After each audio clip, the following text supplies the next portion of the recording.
Urong lang natin. Ha? Yan. Oh. Mababa ka muna. Ha? Bababa na ba ako? Oo. Iurong na natin. Napapasarap pa ako ng upo.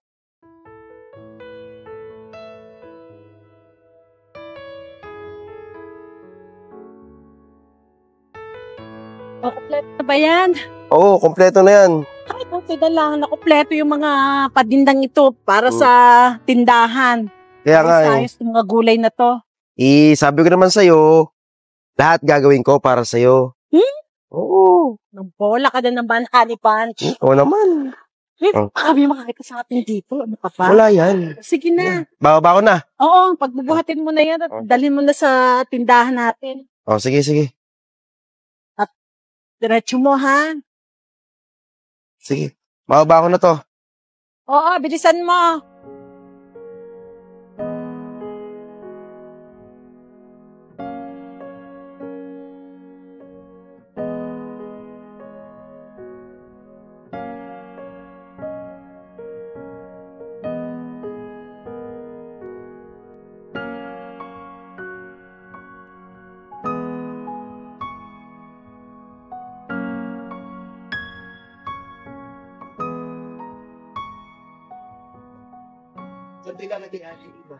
Ay, sandali lang. At dito siguro, dito lang. Oh, mahal, mabuti dumating na kayo. Ang dami ng customer naghahanap ng gulay na pinakukuha ko sa'yo. Nakuha mo ba lahat? Ay, nako. Buti ka. Naghihintay ka lang dyan. Hindi man lang ako tinulungan pag kukuha nito mga gulay. Buti na lang, andito si Bobby. Pinagbuhat ako. Kung sasamahan kita, sinong tatao dito? Ayaw mo akong pakukunin na makakatulong dito. Tapos, Diyos ko po. Nako, tumigil ka nga dyan sa mga padali mo. Ayan. Alam na alam ko naman, pag kumuha ka ng katulong, anong gagawin mo? Lalandiin mo lang. Ay, nako. Mag-aasa-asawa ka ng gwapo ko, tapos pagdududahan mo. Ha? Asan? Nasa nagwapo? Tumigil ka Ang nga dami dyan. nakakarinig. Bunganga mo, mag-uumpisa ka na naman. Yan na naman ang pag-uusapan. Diyos ko. Ay, nako. Tama ka lang. Narito nga tayo sa palengke. Napaka-palengkero mo. Oo nga naman, Aling Dina. Lagi nang pinag-iinitan si Mang Ronnie. Kita nyo nga, bait-bait yan. Guwapo. Ha? Asan? Sandali nga. Oh. Ito yung bayad ko sa'yo sa pagbubuhat mo, ha? At medyo sibat ka na nga muna. At baka pinagdadalwan nyo kung baka ako pamagawa ko sa inyo. Sige na. Salamat. Sige. Ay, nako. Pagod tuloy ako. Pagod na nga ako. Magsisigawan pa dito. Ano ba yan?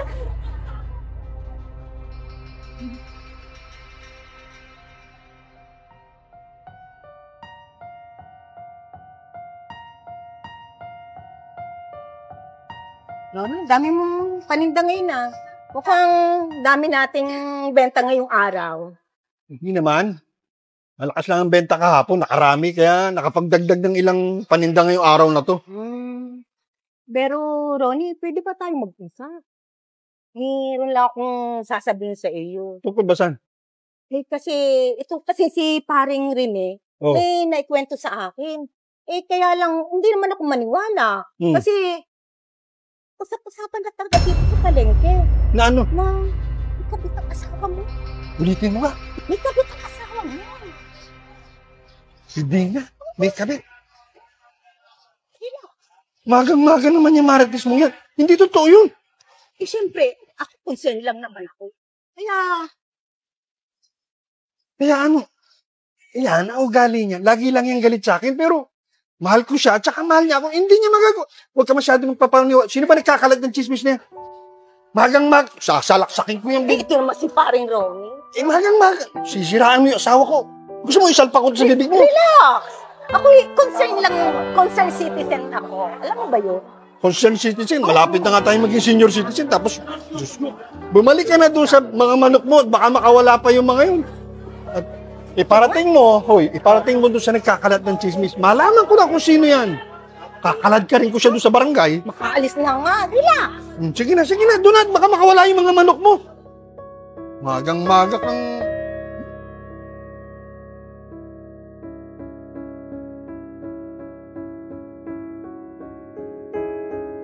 Alam mo na to si Ronnie, mga gulay, hindi man lang ayusin ang pagkakapatas-patas dito. Hoy! Ay, Honey Bunch, nandito na ako. Ano ginagawa mo rito? Baka mamaya may makakita sa'yo dito. Sabi pa ng mga ibang tao. Nga pala, nahan si Mang Ronnie. Inutusan ako magbayad ng electric bill at malapit ang baka mamaya maputulan na kami. Di ibig sabihin, sosolo na kita. Tumigil ka dyan. Baka may makakita sa atin dito. Alam mo naman ang mga tao dito, puro marites. Masyado ka namang nervyoso. Kita ko kanina dun sa labas, masyadong traffic. Matatagalan umuwi yun. Kaya pala, Honey Bunch, medyo nagugutom na ako eh. Hindi pa kasi ako kumakain simula kanina. Honey. Talaga si Honey Bunch, ayan. Ano ba yan? Ayan, hopyang ube. Masarap yan. Kumain ka na. Kaya, teka nga. Sarap ba to? Oo, kahit ubusin mo pa yan lahat. Kasing sarap ko yan. Ano ka ba? Kaya pa niyan. Ito na nga ang 500. Para sa password ka kumain, ha? Bakit kami makakita? O yan, pagkain mo yan. Salamat. Hoy! Ano yan? Andito ka na pala. Kumain ka na ba? Teka. Ayan, kumain ka ng hopyang ube. Sarap yan. Tama na. Kitang-kita ng dalawang mata ko. Diyos ko. Nagbingi-bingihan ako sa mga naririnig ko dito sa palengke. Hindi ko akalain na totoo pala ang chismis dito na may relasyon kayong dalawa. Anong naging pagkukulang ko? Ano ka ba? Mali yan niisip mo. Nangutang lang na 500. Pinakutang ko lang o kaya ako binigyan ng 500. Opo. Tama po yung sinabi niya, Mang Ronnie. Mali po kayong nasa isip. Pasensya na po kayo. Pero, ang turing ko na po sa kanya parang tunay na magulang eh. Pasensya na po talaga kayo. Magulang. Tama na, Bobby. Tama na rin, Dina. Hindi na kayo nahiya sa lalo ka na. Diyos ko.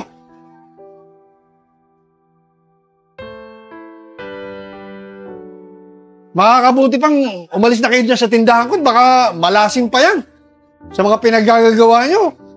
Alam nyo, inikilabutan ako hindi malaman sa mga... Ito lang masasabi ko sa inyo, ha? Paano nyo nagawa sa akin ito? Lalo ka na, Dina. Mag-asawa tayo. Minahal kita. Buhay Reyna ka nga sa akin eh. Binigay ko lahat ng kapritsyo sa'yo. Tapos ganyan. Hindi nga tayo binigyan ng anak. Oo, akong may pagkukulang. Pero, hindi ko akalain na ganito ang gagawin mo sa akin. Minahal kita. Ano naging pagkukulang ko sa'yo?